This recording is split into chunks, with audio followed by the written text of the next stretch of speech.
स्मृतापि तरुणातपं करुणया हरन्ति नृणाम् अभङ्गुरतनुत्युषां बलयिता शतैर्विद्युतां कलिन्दगिरिनन्दिनी तटसुरद्रुमालम्बिनी मदीयमतिचुम्बिनी भवतु कापि कादम्बिनी। प्राक्तन पाठ में पंडितराज जगन्नाथ ने जो काव्य लक्षण के 3 परिष्कार दिखाए हैं उनका हमने विचार किया, जिसमें प्रथम परिष्कार में उन्होंने ज्ञान पद का त्याग करके भावना पद का निवेश किया, क्योंकि समूहालंबनात्मक ज्ञान को लेकर के घटपटादि जो काव्येतर शब्द हैं उनमें काव्य लक्षण की व्याप्ति हो रही थी। द्वितीय लक्षण जो बनाया उसमें भी समूहालंबनात्मिका भावना धारावाहिक जो ज्ञान है वो समूहालंबनात्मक होने से यत् प्रतिपादितार्थ इत्यादि काव्य लक्षण बनाया, लेकिन वह काव्य लक्षण यद्यपि घटपटादि शब्दों से काव्य लक्षण की अतिव्याप्ति तो नहीं होती है, लेकिन यत्तत् पद घटित होने से अननुगमक हो जाता है लक्षण, और गौरव भी है इस लक्षण में। तो तृतीय लक्षण करते हैं जो परिष्कृत लक्षण हैं, स्वविशिष्ट जनकतावच्छेदकार्थ प्रतिपादकता संसर्गेण चमत्कारत्वत्वं काव्यत्वं। तो लक्षणं तो केवलं चमत्कारत्वत्वमस्ति, तच्चमत्कारत्वत्वं शब्दे कुतः आयाति, केन सम्बन्धेन आयाति इति जिज्ञासायाम् आचार्यः संसर्गमपि तत्र उपन्यस्यति, संसर्गमपि उपाददाति। स च संसर्गः स्वविशिष्ट जनकतावच्छेदकार्थ प्रतिपादकत्वम। इस संबंध से जो चमत्कारत्व है वह चमत्कारत्व शब्द में रहता है, तो इस संबंध से जहाँ पर भी चमत्कारत्व है वो शब्द में रहे उसको हम शब्द को काव्य कहेंगे। इस प्रकार से फलित होता है आचार्य लक्षण का जो काव्य लक्षण प्रपंच है पंडितराज जगन्नाथ का। उसके बाद जो प्राचीनों के लक्षण हैं काव्य लक्षण, उनमें कुछ दोष दिखा रहे हैं। तो ये भी इसका भी अंश हमने पहला अंश तो पढ़ लिया था कि आचार्य मम्मट का जो लक्षण है तददोषो शब्दार्थो इत्यादि, उसमें विशेष्य दल जो है वह दुष्ट है। लक्षणांश में जो विशेष्य दल है वह दुष्ट है, तो लक्षणांश में विशेष्य दल है शब्दार्थो। तो यही विप्रतिपत्ति है आचार्य जगन्नाथ को कि शब्दार्थो भय प्रधान काव्य नहीं होता है ना। काव्य पदवाच्यता शब्दार्थो भय की नहीं होती, शब्द मात्र की ही होती है, क्योंकि कोई शब्द मात्र शब्दार्थो भय में काव्य पद की शक्ति को सिद्ध करने वाला कोई दृढ़तर प्रमापक प्रमाण नहीं है, ठीक है। लेकिन हमारे यहाँ तो व्यवहार जो है शक्ति ग्राहक वह यह सिद्ध करता है कि काव्य पद की शक्ति शब्द मात्र में है ना।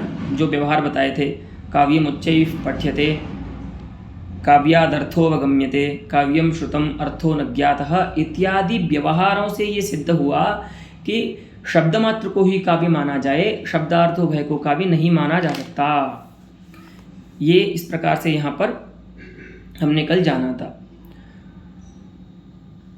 उसके बाद लक्षणा की प्रसंग आता है कि सब लक्षणा से मान लीजिए, तो उसका भी खंडन कर दिया था। अभी अपने जो काव्य लक्षण है उसमें जो उन्होंने माना है, उनका जो मत है उसको और दृढ़ करने के लिए शास्त्रांतर का प्रमाण उपस्थापित करते हैं कि देखिए, शब्द निष्ठता जो है काव्य की वह इसलिए उचित है क्योंकि अन्य शास्त्रों में भी देखा जाता है, वेद पुराणादियों में भी देखा जाता है कि शब्द मात्र वृत्तिता है उनकी। जैसे एषैव च गतिः, तो एषा गतिर्नाम अत्र या गतिरस्ति रसगंगाधरे काव्यस्य। तो रसगंगाधरे का गतिरस्ति, रसगंगाधर में कौन सी गति है, तो वो गति है काव्यम शब्दमात्र वृत्तिः, काव्य व्यवहारः शब्दमात्र विषयकः, ठीक है। काव्य पद व्यवहारः शब्दमात्र विषयकः। यही गति वेद पुराणादि लक्षणेष्वपि वेद पुराणादियों का जब लक्षण करते हैं तो वहाँ पर भी उनकी भी लक्षण करते समय शब्दनिष्ठता ही बताई जाती है ना। अन्यथा तत्रापीयम दुरवस्था स्यात्, क्योंकि वहाँ पर अगर आप वहाँ वेद पुराणादियों को शब्द प्रधान नहीं मानेंगे तो वहाँ पर भी ये दुर्वस्था होगी कि वेदः श्रुतः वेदादर्थोऽवगम्यते, वेदः उच्चैः पठ्यते इत्यादि व्यवहार वहाँ पर भी होते हैं। हाँ, तो यदि आप वेद पुराणादियों को भी शब्दनिष्ठ न मान करके शब्दार्थो भयनिष्ठ मानेंगे तो वहाँ पर भी ये दुर्वस्था आएगी कि आपको व्यवहार का अपलाप करना पड़ेगा। इसीलिए नेदम उचितम काव्यस्य शब्दार्थो भयनिष्ठत्वम। अब पूर्व पक्षी कहता है कि काव्यत्व का जो प्रयोजक है, माने काव्य पद व्यवहार का जो हेतु है वो क्या है, तो वो है रसोद्बोधकत्व। माने काव्य पद प्रवृत्ति निमित्त जो है, काव्य पद शक्यतावच्छेदक जो है वो है रसोद्बोधकत्वम। तो जहाँ पर भी रसोद्बोधकत्व रहेगा हम काव्य कह सकते हैं। तो रसोद्बोधकत्व जो है वो जैसे शब्द में रहता है काव्यत्वेन अभिमत, वैसे ही अर्थ में भी रसोद्बोधकता रहती है ना। ऐसा तो है नहीं कि रस जो है वह केवल शब्द मात्र की प्रतीति से ही रस का अनुभव होता है सहृदयों को। कहीं कहीं पर अर्थ भी चमत्कारी होता है, तो अर्थ के भी चमत्कार से रसोद्बोध होता है। तो रसोद्बोधकत्व तो दोनों में सामान्य है, हाँ, अविशेष है। तो फिर और वही काव्यत्व का प्रयोजक है, तो फिर आप शब्द मात्र को काव्य कैसे कह सकते हैं। अयम पूर्व पक्षः इदानीम उपतिष्ठति। ठीक है, वही बोलते यत् तो आस्वादोद्बोधकत्वम काव्यत्व प्रयोजकम। काव्यत्व का प्रयोजक क्या है, काव्य पद शक्यतावच्छेदक क्या है, प्रवृत्ति निमित्त का क्या है, तो बोलते हैं वो है रसोद्बोधकत्व। और वह रसोद्बोधकत्व जो है तच्च शब्दे अर्थे च, तच्च इत्यत्र तत्पदार्थः रसोद्बोधकत्वम। वह जो रसोद्बोधकत्व है वह शब्द में और अर्थ में अविशिष्टम अर्थात सामान्यम, वो दोनों में समान रूप से रहता है।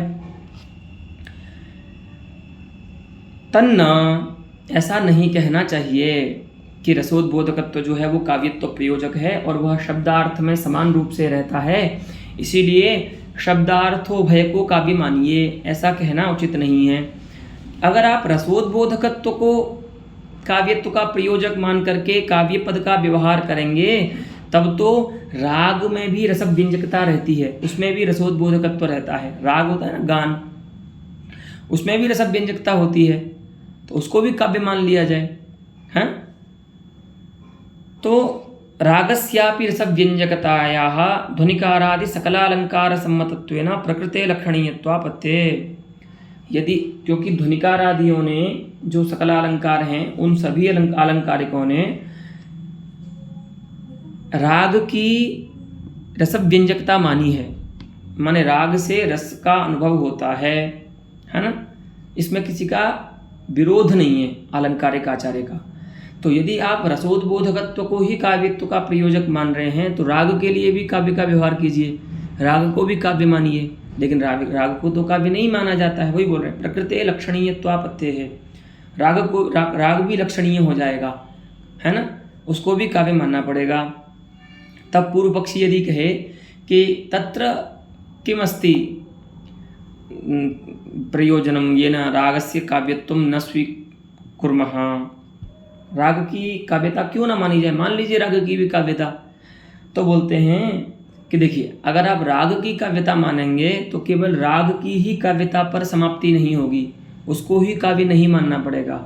अगर रसोद्बोधकत्व धर्म को लेकर के ही काव्य माना जाए तो केवल राग ही काव्य नहीं बनेगा, अन्य जो नाट्यांग हैं राग के समान वे सभी नाट्यांग, जैसे ये है वाद्य है और नेपथ्य सामग्री भी नाट्यांग है ना, वो भी नाट्यांग है, गान है, नृत्य है। तो जितने भी नाट्यांग हैं नाट्यशास्त्र के अनुसार वे सभी नाट्यांग काव्य होने लगेंगे, लेकिन उनको काव्य नहीं माना जाता है क्योंकि रसोद्बोधकता तो उनमें भी रहेगी, फिर भले परंपरा रहे। जैसे राग में रसोद्बोधकता है जो कि नाट्यांग है, ऐसे ही अन्य नाट्यांगों में भी रसोद्बोधकता रहेगी। तो उस रसोद्बोधकता के कारण अकाव्यत्वेन अभिमत जो हैं नाट्यांग उनकी काव्यतापत्ति होगी। इसीलिए रसोद्बोधकत्व को काव्यत्व का प्रयोजक मान करके काव्य पद का व्यवहार आप नहीं कर सकते। इति पूर्व पक्षम आपाद्य तस्य निरासम अकल्पयद आचार्यः। ठीक है,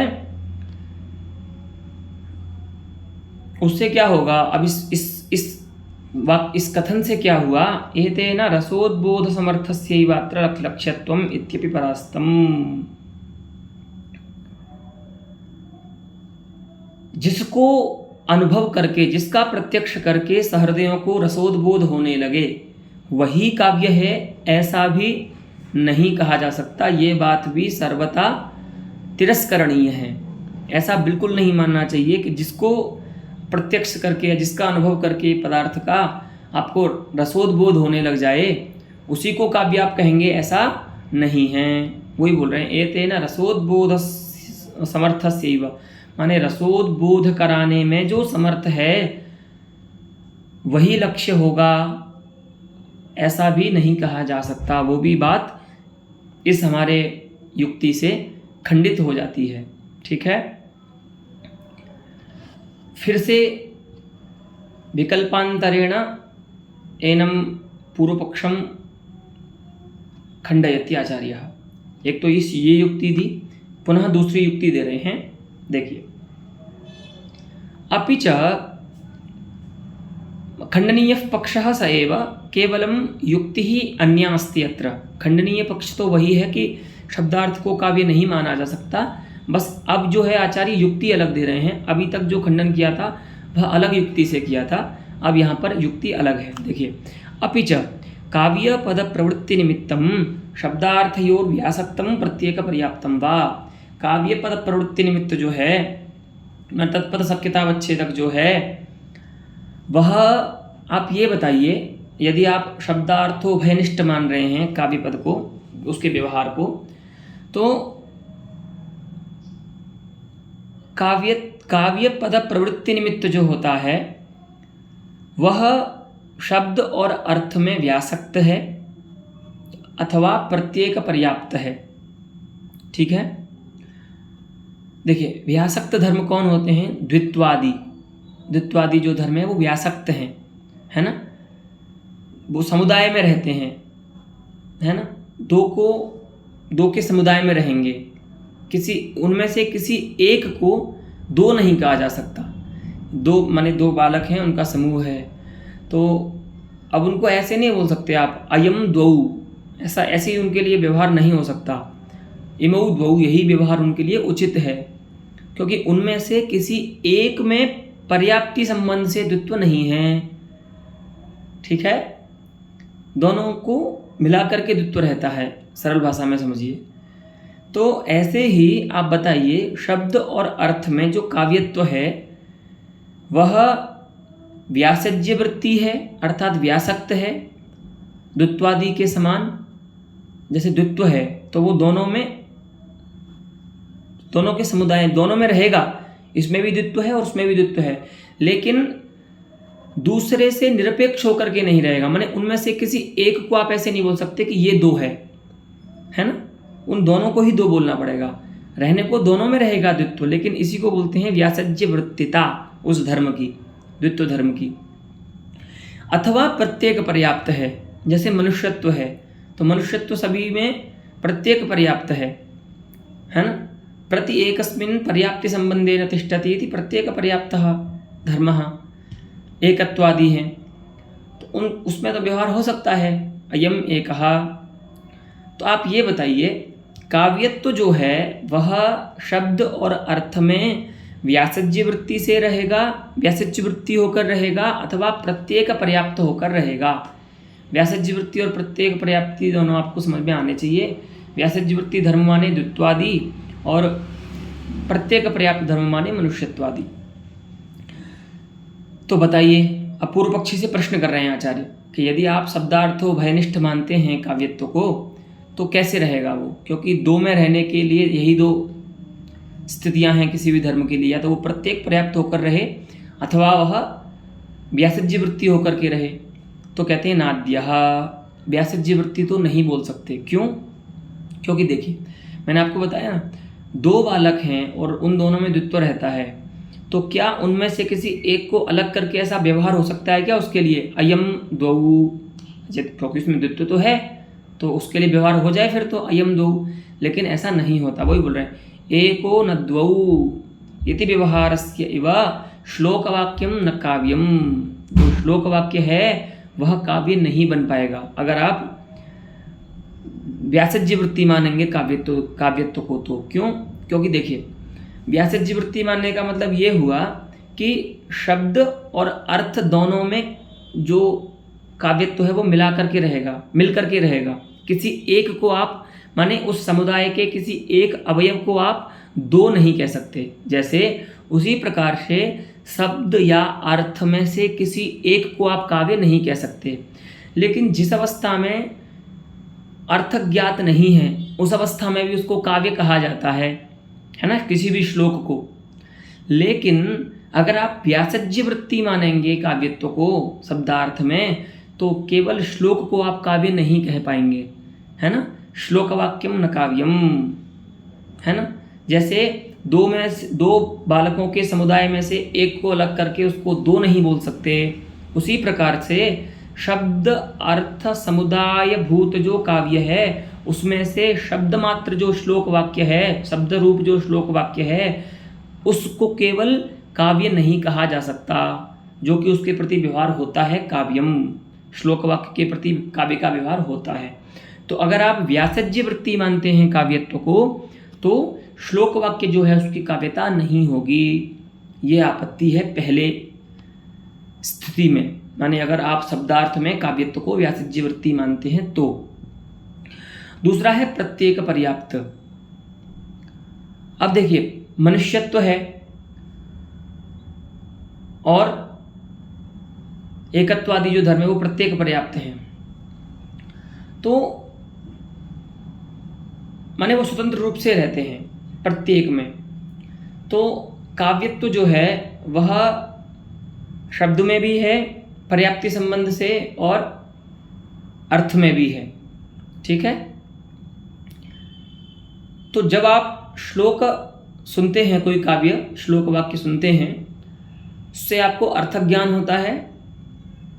तो एक अब चूंकि पर्याप्ति संबंध से रह रहा है काव्यत्व दोनों में, शब्द और अर्थ में, तो एक काव्य तो हो जाएगा शब्द काव्य, है ना, क्योंकि पर्याप्ति संबंध से रह रहे हैं दोनों में।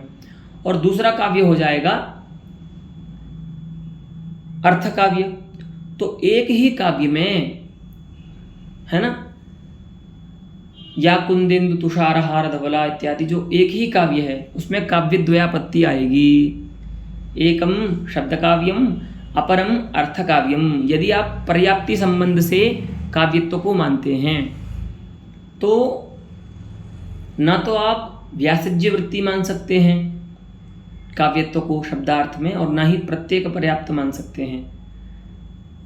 तो इस प्रकार से काव्यत्व जो है वह शब्दार्थो भयनिष्ठ नहीं हो सकता, क्योंकि दोनों ही पक्ष मानने पर, व्यासज्य वृत्ति मानने पर और प्रत्येक पर्याप्ति मानने पर उसमें दोष आ रहा है। व्यासज्य वृत्ति मानेंगे तब तो श्लोक वाक्य की काव्यता नहीं होगी, क्योंकि समुदाय में से एक को अलग करके उसके लिए काव्य व्यवहार नहीं हो सकता, क्योंकि काव्य पद का जो शक्यता प्रवृत्ति निमित्त है काव्यत्व वो समुदाय में रहता है, दो के, एक में स्वतंत्र रूप से नहीं रहता। तो उस एक के लिए आप प्रयोग नहीं कर सकते, है ना।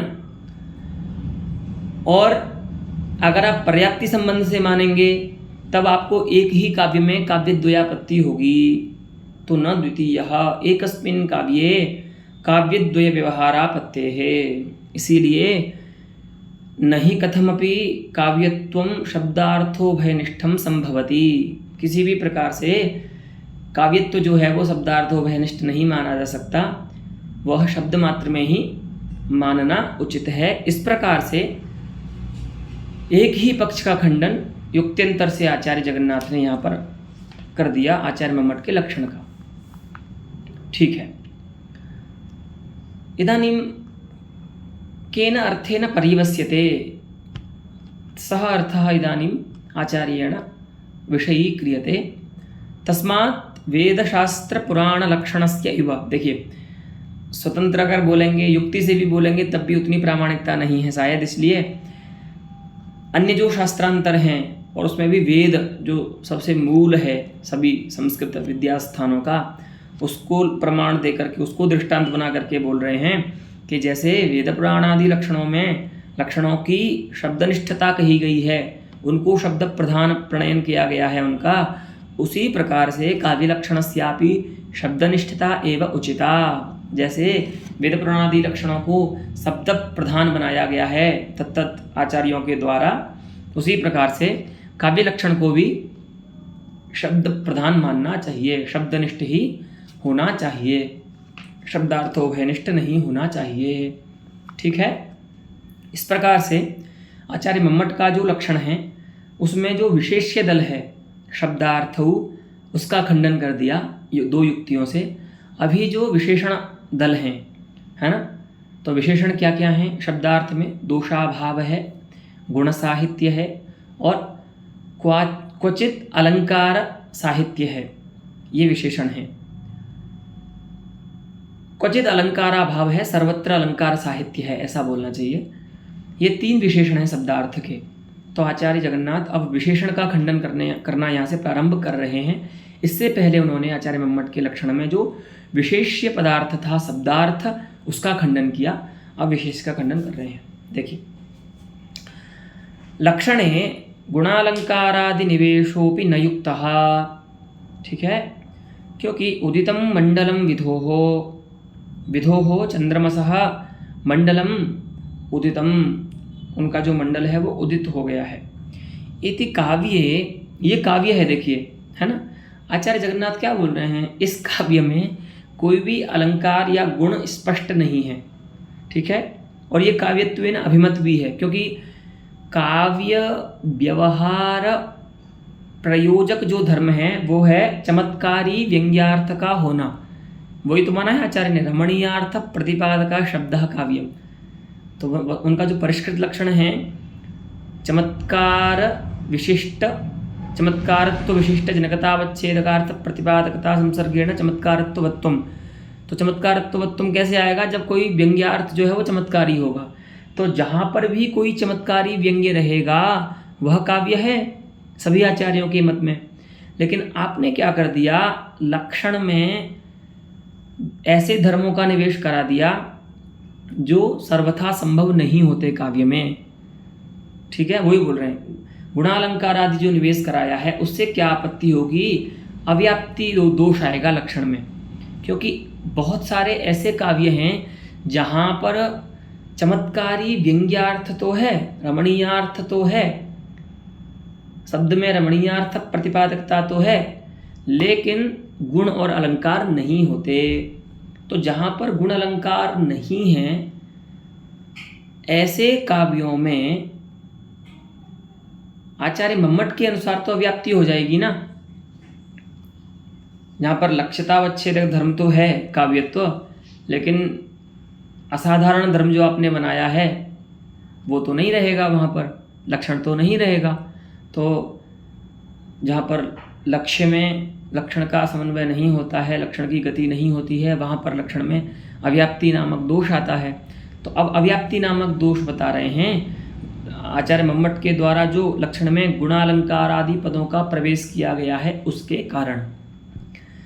तो देखिए, इत्यस्मिन् काव्ये दूत्यभिसारिका विरहिण्यादि समुदीरिते, ये किसके द्वारा? ये मान लीजिए दूती के द्वारा कहा जाए, दूती अभिसारिका के द्वारा कहा जाए, और विरहिणी स्त्री के द्वारा कहा जाए। ठीक है, ये वाक्य उदितम मंडलम विधोः। ठीक है, एक तो अभिसारिका दूती है। अभिसारिका आप लोग जानते हैं, साहित्य में तो कई बार अभिसारिका का वर्णन आता है।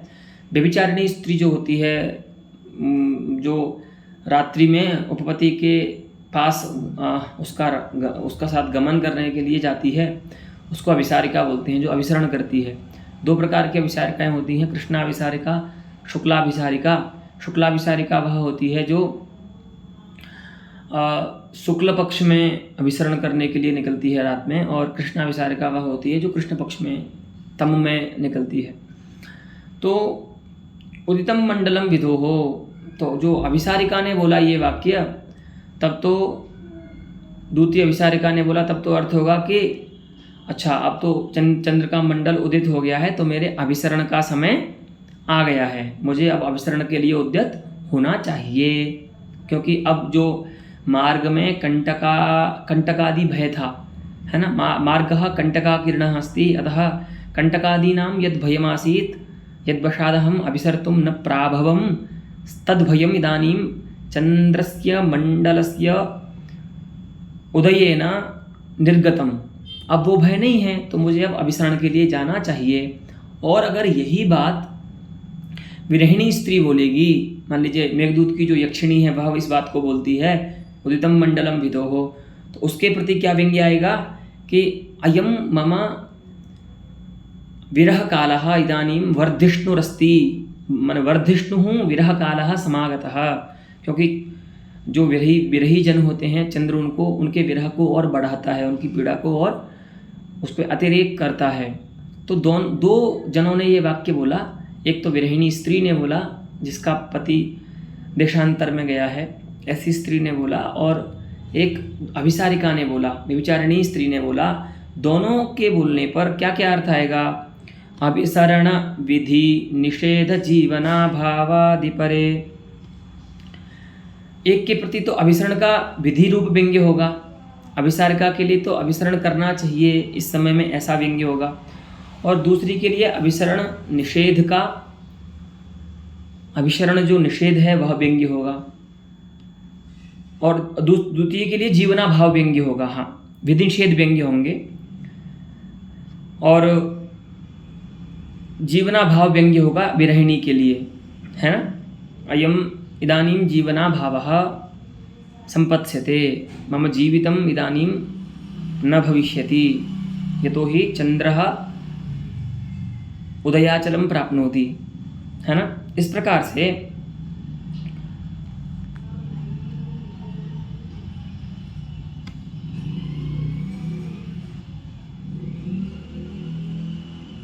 और दूसरा भी एक वाक्य है, गतोस्तमर्कः अर्कः अस्तंगतः, सूर्य जो है वह अस्ताचल को प्राप्त हो गया है। इस वाक्य में भी गुणालंकार की स्पष्टता नहीं है, कोई मतलब इनके अनुसार कोई गुणालंकार इसमें नहीं है। लेकिन इस वाक्य से भी तत्तद व्यक्तियों के प्रति तत्तद व्यंग्यार्थ उपपन्न होते हैं। जैसे ब्रह्मचारियों के लिए अर्थ होगा संध्यावंदन कालः समागतः, जो गोपालकाः वने गास् चारयन्ति तेषां कृते व्यंग्यः भविष्यति, इदानीं गावः निरुन्ध्यन्ताम् अस्माभिः, है ना। गायों को अब वापस लेके चलना चाहिए, है ना। स्त्री के लिए अयम पत्युः आगमन कालः अस्ति, अतः मया सज्जा विधेया इत्यादि अर्थ व्यंग्य होगा। तो तत्तद व्यक्तियों के प्रति एक ही वाक्य से जो चमत्कारी अर्थ हैं वो व्यंग्य तो होंगे। इसीलिए चमत्कारी अर्थ के व्यंग्य होने से ये दोनों ही वाक्य काव्य तो हैं, ठीक है। उदितम मंडलम विदोहो गतोस्तमर्कः इति उभे वाक्ये काव्येस्तः, ये दोनों ही वाक्य काव्य हैं। लेकिन आचार्य मम्मट के काव्य लक्षण के अनुसार यह काव्य नहीं कहलाएंगे। क्यों? क्योंकि इनमें गुणालंकार आदि, क्योंकि उन्होंने लक्षण घटक बनाया है गुणालंकार आदि को, लेकिन इन दोनों ही वाक्यों में गुणालंकार आदि नहीं है अथवा स्पष्ट नहीं है। तो ऐसी स्थिति में काव्यत्वेन अभिमत जो वाक्य हैं उनकी अकाव्यतापत्ति होगी, अर्थात काव्य लक्षण की अव्याप्ति हो जाएगी विशेषणों का उपादान करने पर। आचार्य मम्मट ने जो गुणालंकारादि रूप विशेषणों का उपादान किया है लक्षण में, उन विशेषणों का उपादान करने से काव्य लक्षण में अव्याप्ति नाम का दोष आएगा। अतः एतत् कर्तुम नोपपद्यते, ठीक है। इस प्रकार से उनको विशेषणों का भी उपादान नहीं करना चाहिए। विशेष्य दलम तो दुष्टमस्त्येव तथैव विशेषण दलमपि दुष्टमस्ति, तेनापि काव्ये अव्याप्ति दोषः प्रसरति लक्षणे। तो इदं तु काव्यमेव नास्ति खलु? काव्यमस्ति तदा एव अव्याप्तिः अस्ति, काव्यं नास्ति इति प्रतीतिः कथं भवतः? यतोहि पूर्वं तत्र लोकोत्तरत्वं किमर्थं निवेशितमासीत् इत्युक्ते पुत्रस्ते जातः गतोस्तु मार्ग इत्यादिषु अव्याप्तिवारणाय एव लोकोत्तरत्वं निविष्टमासीत्। तर्हि अत्र आगत्य कथं गतोस्तु मार्ग इत्यादौ अव्याप्ति अपत्ति इति कथं वक्तुं शक्नोति अयं? भोः, पुत्रस्ते जातः धनं ते दास्यामि इत्यादि स्थलेषु वाच्यार्थज्ञानेनैव तथा भूतः आह्लादः सुखं सम्पद्यते, अतः तत्र चमत्कारः नास्ति लोकोत्तरः। परन्तु एतादृशवाक्यस्थलेषु व्यङ्ग्यभूतः यः अर्थः अस्ति तेन अलौकिकः चमत्कारः जायते एव। उन वाक्यों के तो वाच्यार्थ के ज्ञान से ही चमत्कार एक आनंद होता है, लेकिन यहाँ पर वाच्यार्थ के ज्ञान से नहीं होगा कोई आनंद। हमने आपको कहा सूर्य अस्त हो गया है, आपको कुछ इस वाच्यार्थ से कोई सुख नहीं होगा, लेकिन पुत्रस्ते जातः इस वाक्य के वाच्यार्थ से ही सुख मिलता है। तो यहाँ पर भी वाच्यार्थ से आह्लाद की बात नहीं हो रही है बसंत, ये जो इन तत्त वाक्यों के जो व्यंग्यार्थ हैं उनके तद्गत चमत्कार की बात हो रही है। तो यहाँ पर उस प्रकार की स्थिति नहीं है जो पुत्रस्ते जातः धर्म ते दास्यामि इत्यादि स्थलों में थी। ठीक है, एवं। हाँ, यहाँ पर व्यंग्य जन्य जो चमत्कार है, व्यंग्यार्थ ज्ञान जन्य जो चमत्कार है, वह चमत्कारी, वह काव्यत्व का प्रयोजक है, और वहाँ पर तो व्यंग्यार्थ की बात ही नहीं है पुत्रस्ते जाता धर्म ते दास्यामि इत्यादि स्थलों में। तो ठीक है, पुनरासंख्य समादधाति। देखिए, अब फिर से विशेषण में ही एक शंका करते हैं और उसका समाधान करते हैं। पूर्व पक्ष को पहले लाएंगे, फिर उसमें समाधान करेंगे। अब जो आपने बात बोली है उसी को बोल रहे हैं। नचेदम अकाव्यम इति शक्यम वदितुम, है ना वसंत? अगर तुम इसको अकाव्य कह रहे हो तो पंडितराज जगन्नाथ तुमको कहते हैं कि भैया इसको अकाव्य कहना उचित नहीं है। क्यों नहीं है? क्योंकि काव्यतया पराभिमतस्यापि तथा वक्तुम शक्यत्वात्। तो फिर आप किसको काव्य कहते हो? हैं? अगर ये काव्य नहीं है तो आप किसको काव्य कहोगे? तो कुछ ना कुछ तो बोलना पड़ेगा आपको। पंडितराज जगन्नाथ पूछ रहे हैं आचार्य मम्मट से कि आप किसको काव्य मानोगे? अगर पूर्व पक्षी ये कहता है, जैसा कि बसंत ने कहा कि उदितम मंडलम विदोहो गतोस्तमर्कः, ये वाक्य तो काव्य ही नहीं है, तो यहाँ पर सिद्धांती पूछेगा कि आप किसको काव्य मानते हो? तो आप जो भी कोई काव्य बताओगे उसको वो काव्य नहीं मानेगा, है ना? वही कह रहे हैं काव्यतया पराभिमतस्य, दूसरे के द्वारा यानी पूर्व पक्षी के द्वारा जिसको काव्य माना गया है उसके लिए भी वैसा कहा जा सकता है कि यह भी काव्य नहीं है। क्यों? क्योंकि काव्य जीवितम चमत्कारित्वम च अविशिष्टमेव। क्योंकि काव्य जीवित, काव्य पद व्यवहार का जो प्राण है वो है चमत्कारित्व, चमत्कारः, वो तो दोनों में है ही। माने आप जिनको काव्य कह रहे हैं, शून्यम वासगृहम इत्यादि पद्यों को, और हम जिसको काव्य कह रहे हैं उदितम मंडलम विदोहो या गतोस्तमर्कः, इन दोनों ही स्थलों में चमत्कारिता तो समान रूप से रह रही है ना। आपके भी ये वाक्य चमत्कारी हैं, यहाँ पर भी ये वाक्य चमत्कारी हैं। जब इनका व्यंग्यार्थ का ज्ञान हो जाएगा तो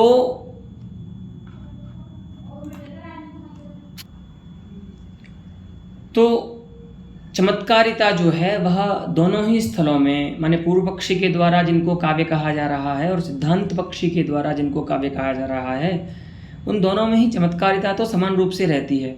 इसीलिए आप ऐसा नहीं बोल सकते पूर्व पक्षी जो है कि ये काव्य ही नहीं है, क्योंकि काव्य पद व्यवहार का जो प्राण है वो है चमत्कारिता।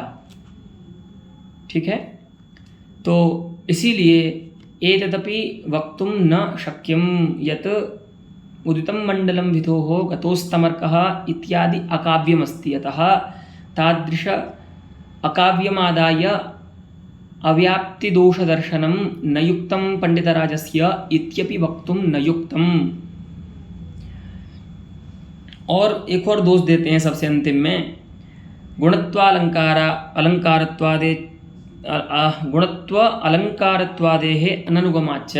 वस्तुतः गुण स्वरूप और अलंकार स्वरूप में, यानी गुण पदार्थ के स्वरूप में और अलंकार पदार्थ के स्वरूप में एतावता कोई निश्चय नहीं है। प्रत्येकम काव्यशास्त्री आलंकारिकः गुणपदार्थम अलंकार पदार्थम च भिन्नम ब्रूते। ठीक है, इसीलिए ये स्वयं कैसे हैं दोनों पदार्थ भी, गुण पदार्थ और अलंकार पदार्थ कैसे हैं, अननुगम है इनका, है ना, अननुगत पदार्थ हैं, ये अनिश्चित पदार्थ हैं।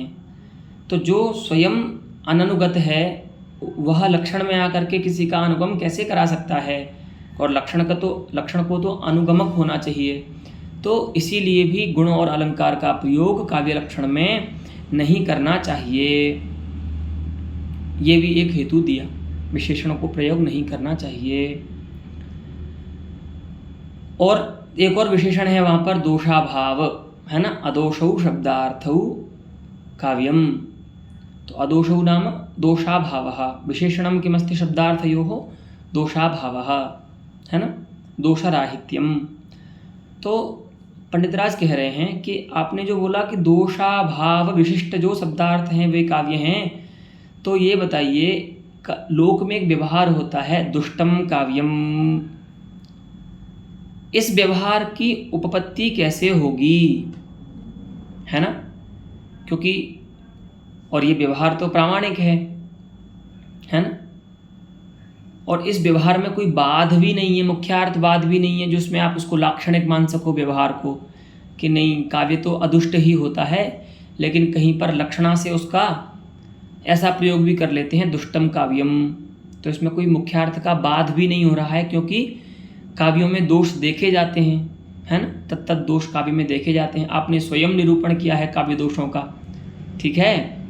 तो दुष्टम काव्यम ये जो व्यवहार है वो आपके मत में अनुपन्न है, क्योंकि आप तो किसको काव्य कहते हो, दोष रहित को ही काव्य कहते हो। तो दोष रहित को आप यदि काव्य मानोगे तो जो व्यवहार है दुष्टम काव्यम, ये व्यवहार अनुपन्न हो जाएगा आपके मत में। इस व्यवहार की सिद्धि कैसे करोगे आप? तो अगर पूर्व पक्षी कहेगा कि साहब इसमें हम लक्षणा मान लेंगे, है ना, दोष रहित काव्य में ही दुष्टम काव्यम इस पद की लक्षणा मान लेंगे, तो कोई मुख्यार्थ बाध भी नहीं हो रहा है, तो लक्षणा का यहाँ पर कोई अवकाश भी नहीं है। वही बोल रहे हैं बाधकम व्यवहारस्य बाधकम विना लाक्षणिकत्वा योगाच्च, लाक्षणिकत्व का भी योग यहाँ पर नहीं हो सकता इस वाक्य में। इस वाक्य को आप लाक्षणिक वाक्य भी नहीं मान सकते, क्योंकि कोई बाधक नहीं है, कोई मुख्यार्थवाद इसका व्यवहार का नहीं हो रहा है। ठीक है, तो ये तृतीय विशेषण को लेकर के खंडन कर रहे हैं अब, कि जो तृतीय विशेषण है दोषाभाव, वह भी आपके काव्य लक्षण में साधु नहीं है।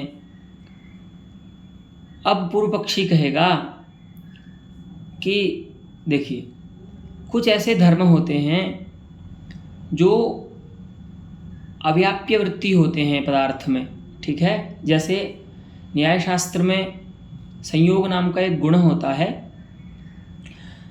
वह अव्याप्य वृत्ति होता है।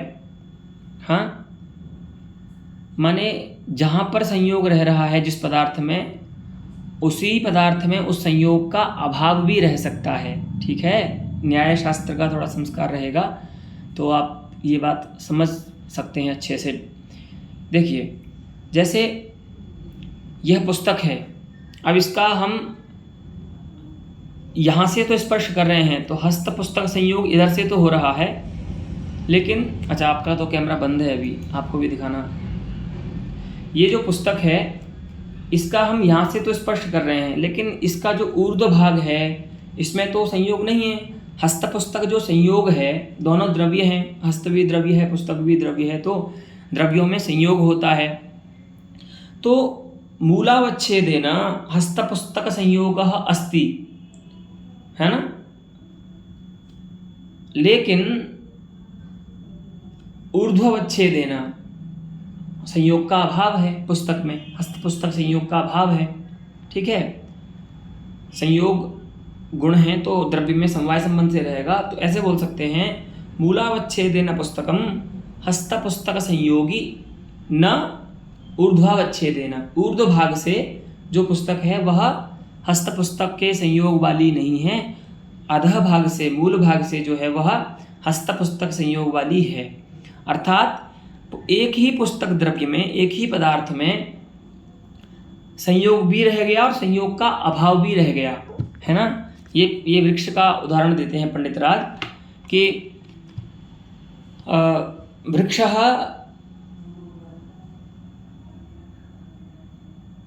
कपि संयोगी, संयोगाभाववान वृक्षः कपि संयोगी। तो माने संयोग ऐसा विलक्षण पदार्थ है जो जहाँ पर रहता है उसी अधिष्ठान में उसका अभाव भी रह सकता है। वैसे और पदार्थों के साथ ऐसा नहीं होता है कि जहाँ पर वो पदार्थ है उसी संबंध से उसका अभाव वहाँ पर रह जाए, ऐसा नहीं होता है। लेकिन संयोग ऐसा पदार्थ है, विलक्षण पदार्थ, जो अपने अधिष्ठान में ही उसका अभाव भी मिल जाता है। ठीक है, अंश भेद से अभी बताएंगे। तो यहाँ पर पूर्व पक्षी ये कह रहा है, इसको समझ लीजिए कि जैसे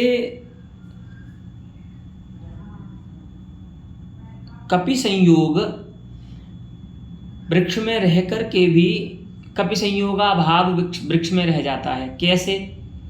देखिए, कपि जो है वह वृक्ष के शाखा पर है, तो शाखावच्छेदेन वृक्षः कपि संयोगी, है ना, माने कपि संयोगवान। ठीक है, शाखांश से जो वृक्ष है वो कपि संयोग वाला है, क्योंकि जो कपि है वो वृक्ष की शाखा पर बैठा है। लेकिन मूल जो है वृक्ष का, वहाँ पर तो कपि संयोग नहीं हो रहा है। तो एक ही वृक्ष जो है वह कपि संयोगी और कपि संयोगा भाववान दोनों हो जाता है। उसी प्रकार से एक ही काव्य को आप दुष्ट और अदुष्ट, माने दोष को भी आप अव्याप्य वृत्ति मान लीजिए। ठीक है, माने अंश भेद से दोष रहेगा और अंश भेद से नहीं रहेगा।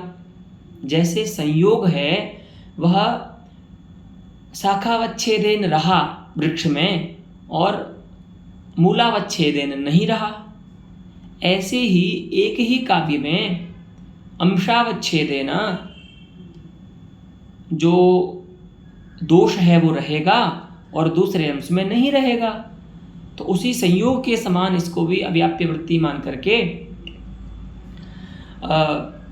दुष्टम काव्यम ऐसा व्यवहार की सिद्धि की जा सकती है, तो अभिधा से ही की जा सकती है। तो जिस अंश में दोष रह रहा है उस अंश का प्रत्यायक हो जाएगा ये काव्य जो है, ये व्यवहार जो है दुष्टम काव्यम। तो व्यवहार की भी उपपत्ति हो गई।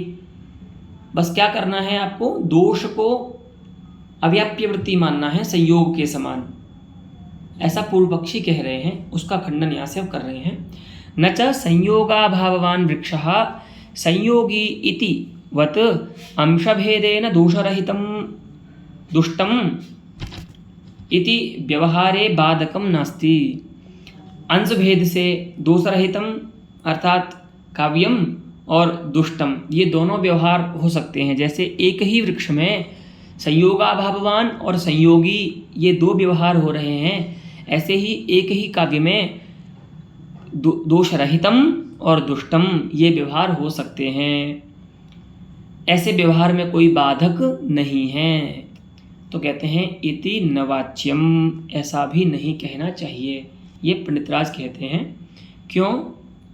क्योंकि देखिए, मूले महीरुहो विहंगम संयोगी न शाखायाम, है ना, ये पक्ष संयोग मान रहे हैं। तो मूले महीरुह विहंगम संयोगी न शाखायाम, कोई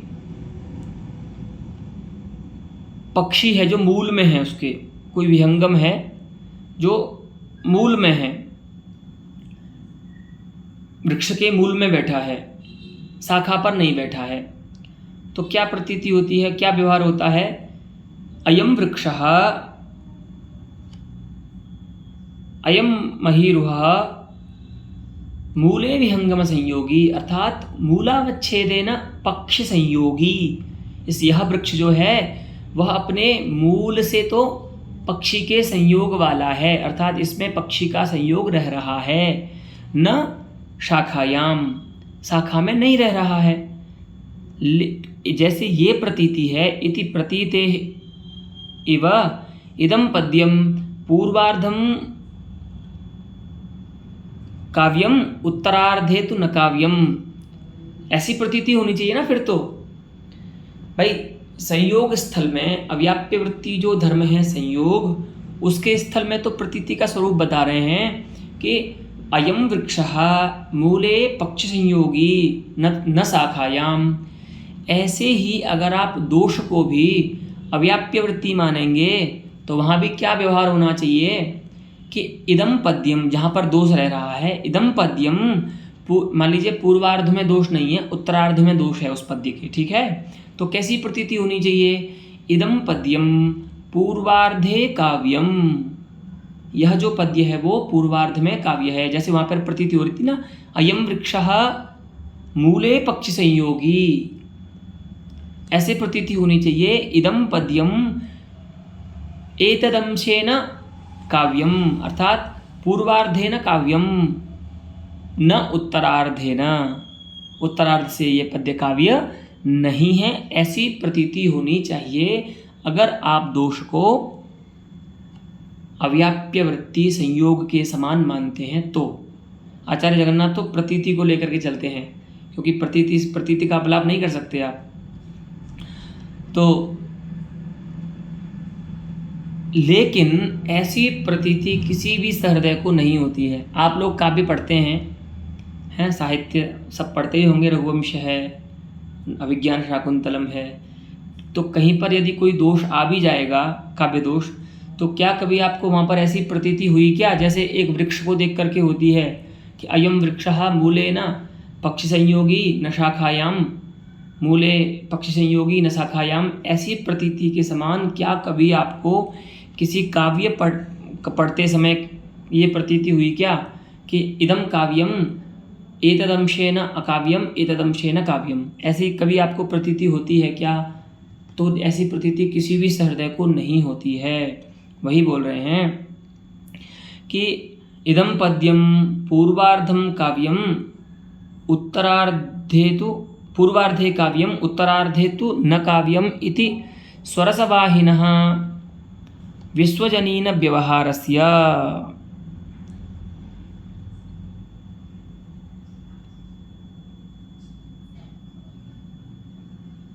इस प्रकार से जो स्वरसवाही विश्वजनीन व्यवहार है,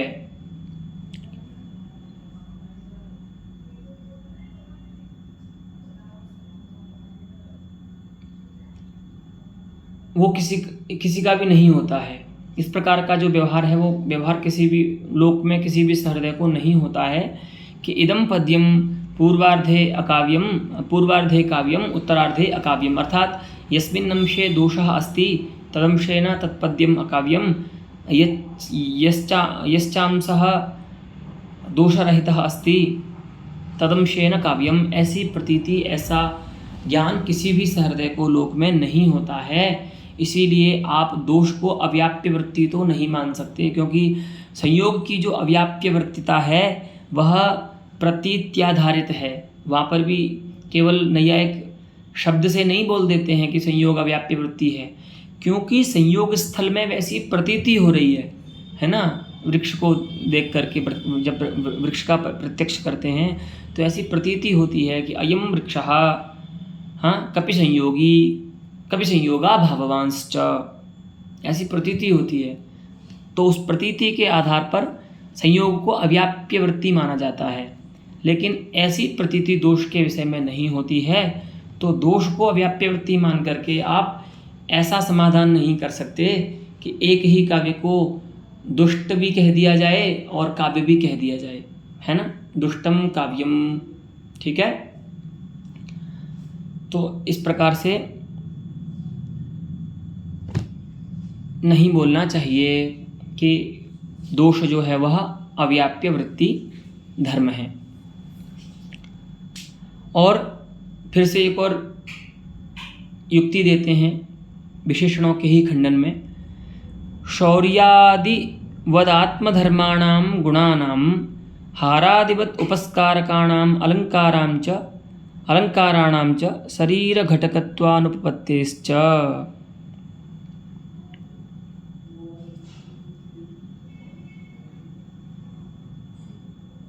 हाँ, आपने तो क्या बोला है कि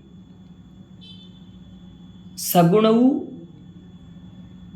अलंकारवन्तौ च शब्दार्थौ काव्यम, ठीक है।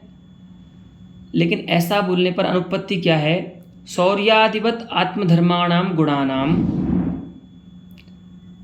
हारादिवत उपस्कारकाणां अलंकाराणां च शरीर घटकत्वानुपत्तिश्च।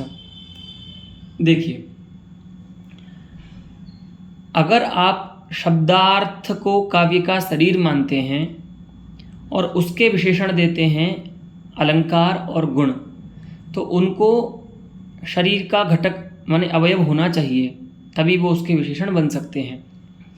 लेकिन ना तो गुण शब्दार्थनिष्ठ हैं, उसके घटक हैं, और ना ही साक्षात अलंकार भी उसके घटक हैं, वो भी कृत्रिम पदार्थ हैं, उसमें अलग से जोड़ा जाता है।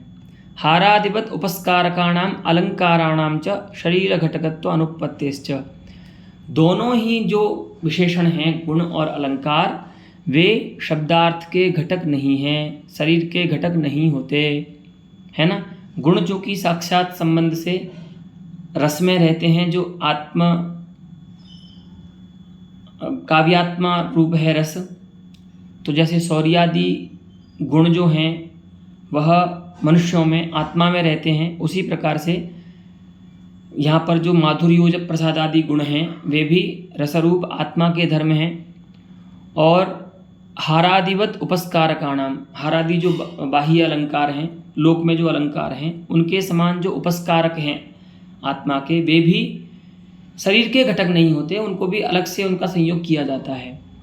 तो विशेषण आप उनको बना सकते हो जिनमें तद घटकता हो, माने शब्दार्थ घटकता हो, लेकिन ना तो गुण में शब्दार्थ घटकता है, शब्दार्थावयवत्व है, और ना ही अलंकार में शब्दार्थावयवत्व है। तो इस प्रकार से भी गुणालंकार को शब्दार्थ का विशेषण बनाना अनुचित है, ठीक है। इस प्रकार से आचार्य जगन्नाथ ने पंडितराज ने आचार्य मम्मट के जो काव्य लक्षण में लक्षणांश के दोनों दल हैं, विशेष्य दल और विशेषण दल, उन दोनों का युक्तिपूर्वक खंडन किया। विशेषण दल का खंडन तो अभी कर ही रहे हैं, और उससे पहले विशेष दल का खंडन भी किया था, जिनमें 2 युक्ति दी थी। और यहाँ पर भी अनेक युक्तियों से ये सिद्ध किया कि गुण, अलंकार और दोषाभाव जो 3 विशेषण हैं शब्दार्थ के, वे अनुचित हैं। उनको मानने पर कहीं अव्याप्ति दोष आता है, तो कहीं व्यवहार की अनुपत्ति होती है। जो सर्वजनीन व्यवहार है, दुष्टम काव्यम इत्यादि, उस व्यवहार की अनुपत्ति होती है। तो इस प्रकार के विशेषण शब्दार्थ में नहीं देने चाहिए, काव्य लक्षण में नहीं देने चाहिए। और भी अंतिम बात ये कही कि यदि काव्य शरीरभूत शब्दार्थ के घटक हों गुणालंकार, तब कुछ उचित प्रतीत होता है उनका विशेषण दान। लेकिन दोनों ही जो हैं वो गुण और अलंकार शब्दार्थ के घटक नहीं हैं, इसीलिए इस युक्ति से भी उनको विशेषण बनाना शब्दार्थ का उचित नहीं प्रतीत होता। इस प्रकार से आचार्य जगन्नाथ ने मम्मटाचार्य के काव्य लक्षण का खंडन किया है। आज के पाठ में हम यही जानेंगे। इसके बाद आचार्य दूसरे जो और अन्य आचार्य हैं विश्वनाथ आदि, उनके काव्य लक्षणों में क्या त्रुटि है उसका निरूपण करेंगे, तो उसको हम आगामी पाठ में जानेंगे। तब तक के लिए धन्यवाद।